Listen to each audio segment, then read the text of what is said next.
Good afternoon. As many of you are aware, there's currently some news breaking out of Afghanistan, so I just want to give you a quick update. At around 7 p.m. local time in Afghanistan last night, the United States military used a GBU-43 weapon in Afghanistan. The GBU-43 is a large, powerful, and accurately delivered weapon. We targeted a system of tunnels and caves that ISIS fighters used to move around freely, making it easier for them to target U.S. military advisors and Afghan forces in the area. The United States takes the fight against ISIS very seriously, and in order to defeat the group, we must deny them operational space, which we did. The United States took all precautions necessary to prevent civilian casualties and collateral damage as a result of the operation. Any further details, I would refer you to the Department of Defense on that. Moving on, as you may know from the schedule, the President has a 2 o'clock event, so I'm going to try to keep this rather tight so the pool has an opportunity to get in and set up appropriately. Earlier today, the President signed H.J. Res. 43, bringing the total number of Congressional Review Act legislation pieces that he's signed now to 13.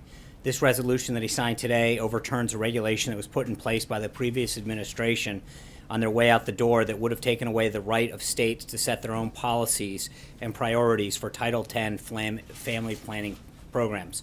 Our federal system was set up to allow states to address the unique needs of their own populations when possible, especially when it comes to programs as important and sensitive as family planning. With the bill signing, the President has restored respect to states' rights on this particular issue. As I mentioned at the top, there's an event at 2 o'clock where the President will be meeting with the brave first responders who were involved in the I-85 bridge collapse and thank them that occurred in Atlanta, to thank them for their work and dedication in addressing this horrible situation. The bridge collapsed during rush hour on March 30th, but due to the heroic efforts of Atlanta's first responders, some of whom will be here today, no lives were lost. The President's proud to host these brave individuals and honor their commitment to protecting their community. Later this afternoon, the President will head to Florida for the Easter holiday. He will be departing Joint Base Andrews via motorcade as the preparations for the Easter egg roll are well underway on the South Lawn, preventing a Marine One departure. And while we're on the topic, I know it was brought up the other day, so just to give you a quick notes on what to expect this coming Monday. We expect more than 21,000 people to attend the Easter egg roll. The allocations of tickets have been given to schools, children's hospitals, and military and law enforcement families. Commemorative eggs will be handed out to the children who attend. Nearly 18,000 eggs were ordered, which is in line with past years. The event will start at 7:30 with different groups of guests arriving every 2 hours to ensure that all the children have an opportunity to participate in more than a dozen activities that will be available. Further logistics and guidance will be provided over the weekend. Also today, the Treasury Department's Office of Foreign Asset Control, OFAC, designated one entity and one individual connected to human rights abuses against Iranian political prisoners in Iran's prisons. The individual who was designated for his role in abuses in Iran's prison is the brother of Qasem Soleimani, the commander of Iran's IRGC Quds Force, who was himself previously designated under terrorism, counterproliferation, and human rights authorities. The sanctions against human rights abusers in Iran's prisons come at a time when Iran continues to unjustly detain in its prison various foreigners, including U.S. citizens Si Amuk Namazi and Bakar Numazi. We join recent calls by international organizations and UN human rights experts for the immediate release of all U.S. citizens unjustly detained or missing in Iran so that they can return to their families. OFAC also designated 2 ISIS financial facilitators as ISIS supporter in North Africa, continuing our ongoing effort to disrupt key leadership nodes for the group. Moving on, over the past few days, the President and members of the Cabinet have held many meetings and discussions with their international counterparts about the significant foreign policy challenges facing our world. Yesterday, you heard from the President himself alongside NATO Secretary General about the need for a strong funded alliance to combat terrorism, the humanitarian crisis ongoing in Syria, and many other serious threats to our collective safety and security. Also yesterday, Ambassador Nikki Haley, along with her counterparts from 9 other nations, voted in favor of a draft resolution to denounce the heinous chemical attack carried out by the Assad regime last week. Unfortunately, but not surprising, Russia stood in the way of this resolution. However, I'd like to point out that the abstention of China on the heels of President Xi's recent successful visit in Kazakhstan, a longtime Russian ally and former member of the Soviet Union. Both of these abstentions are notable and signify that the United States is persuading the world that the use of weapons of mass destruction cannot go unanswered. Secretary Tillerson, as you know, was in Russia yesterday to meet with his counterpart and ensure that they are made fully aware of the United States' positions in both areas of practical cooperation, such as defeating ISIS, and areas where Russia does not share our interests and values. As you know, the Vice President will be departing for his 10-day trip to South Korea, Japan, Indonesia, and Australia on Saturday morning. His office will be providing more information later today. Finally, I'm glad to announce that the President will host the Prime Minister of Italy for an official working visit to the White House next Thursday, April 20th. The leaders will discuss the upcoming G7, which will be hosted in Italy and Sicily, and a range of issues of mutual concern. With that, I'm glad to take some of your questions. Sean, where is the administration on cost-sharing subsidies for insurance companies? That is an area that is being internally discussed at this time. Undecided? It's not undecided. There is an ongoing discussion on that matter. Matt. Thanks, John. The last few days have seen a number of policy shifts by the president on China as a currency manipulator, the XM Bank, the order of doing healthcare and taxes. There's more, but I won't belabor the point.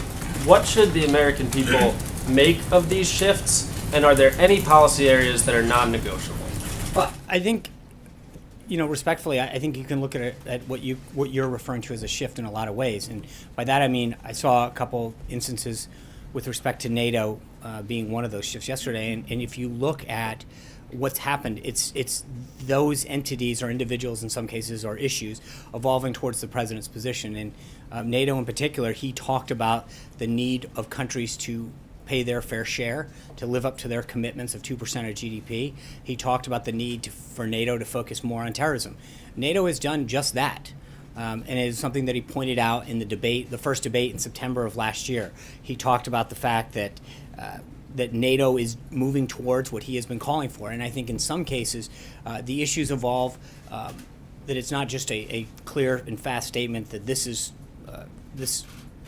that the entity itself is moving towards his, or the issue is evolving towards the position that he articulated, and that can't be proven more true in the case of NATO, where he laid out two very clear positions that he had an issue with NATO, and as far back as September of last year, started to recognize that institution was moving much more towards his position. Secretary General noted that as well yesterday. Just a quick follow-up, if I may. The XM Bank is another one. That's an institution that hasn't changed at all. So I'm wondering on some of these other policy shifts where you haven't seen the type of change you're talking about with NATO, what should we make of those kinds of shifts? And again, are there any policy areas that are non-negotiable that are off limits? Well, there's always going to be. I think that there's going to be areas where I think, again, it depends on the outcome. In the case of NATO in particular, as I pointed out, it's the most illustrative. I think you look at the president's position, where he wanted to see NATO in particular evolve to, and it's moving exactly in the direction that he said it was in terms of its goals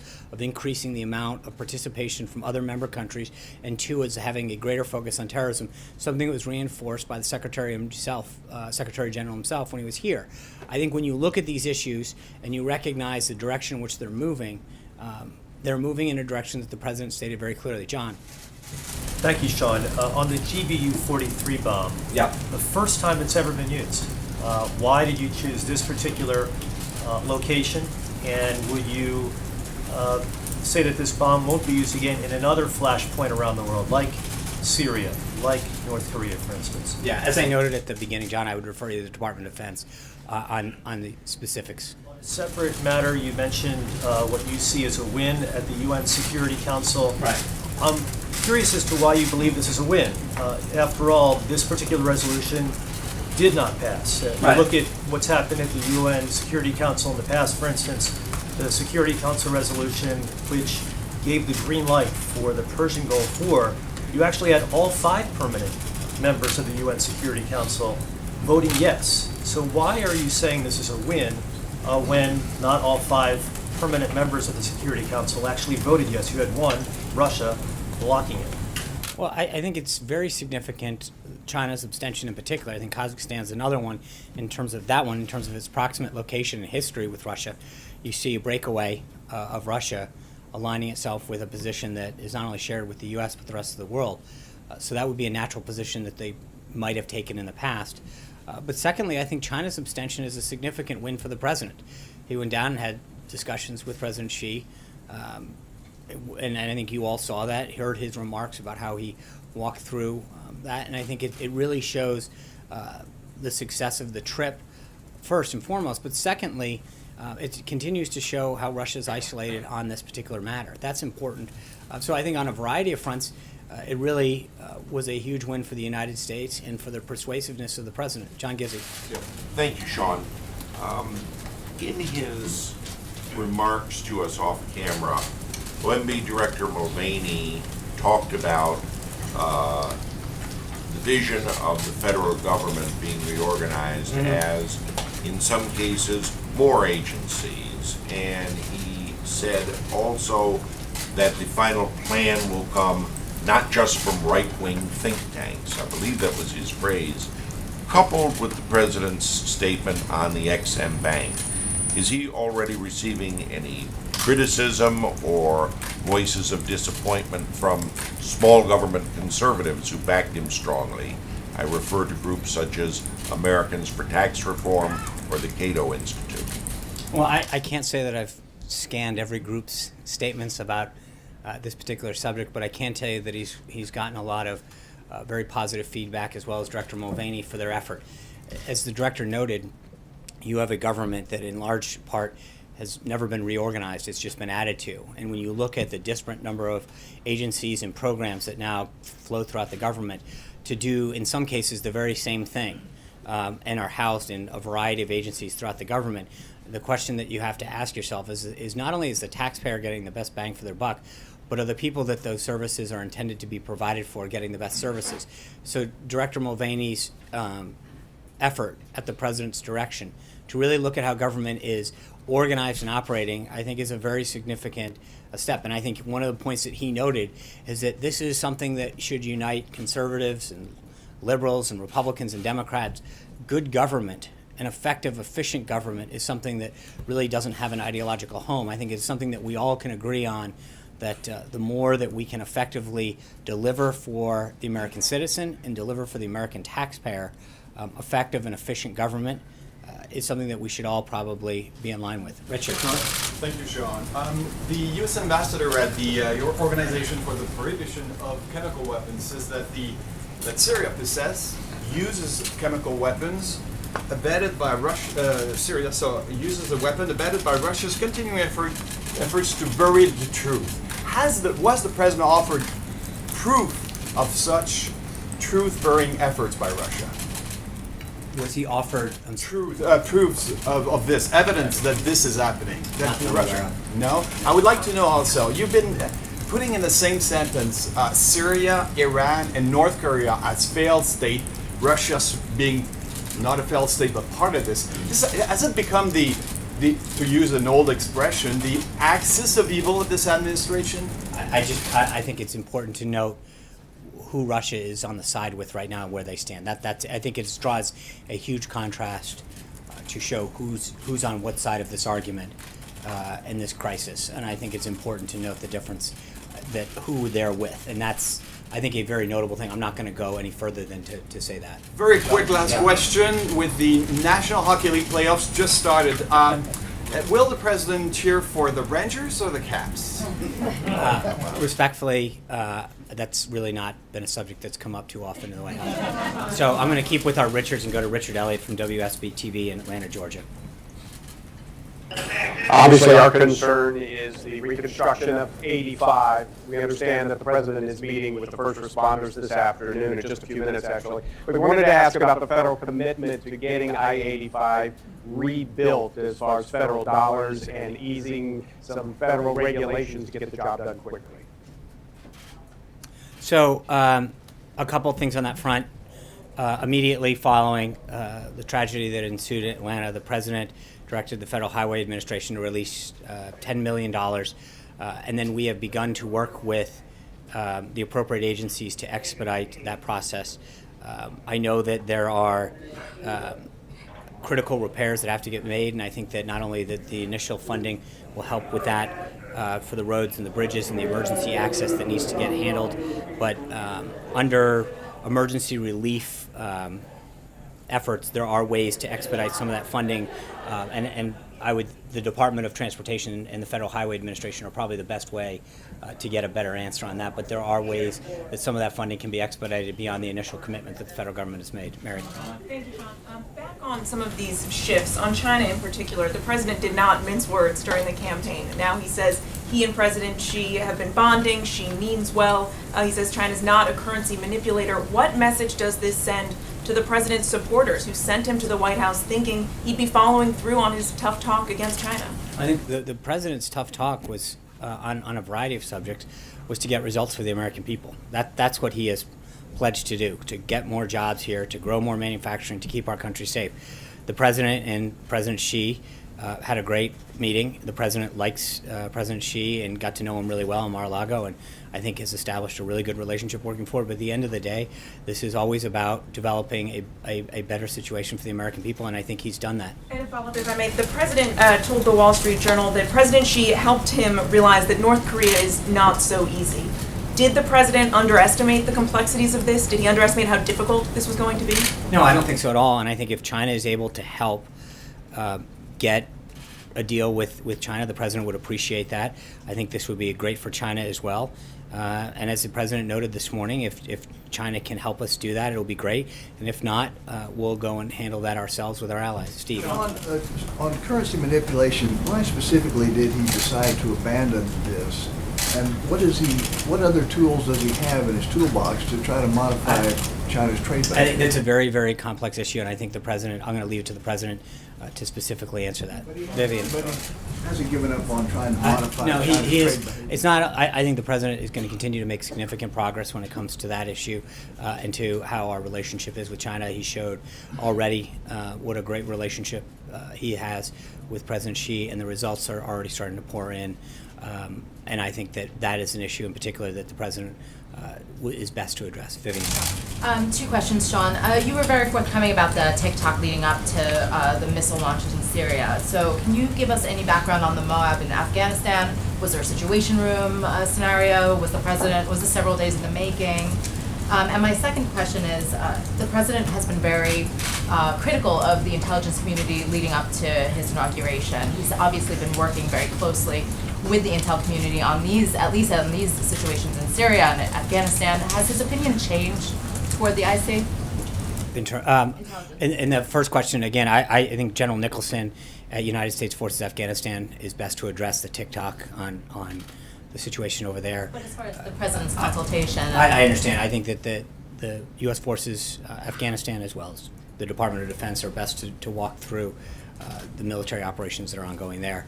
I think with respect to the intelligence community and the national security team, as you know, the president has put together a world-class cabinet of top-notch national security experts, from General Mattis, General Kelly, General McMaster, and others that continue to provide him the best advice to make the best decisions for this country.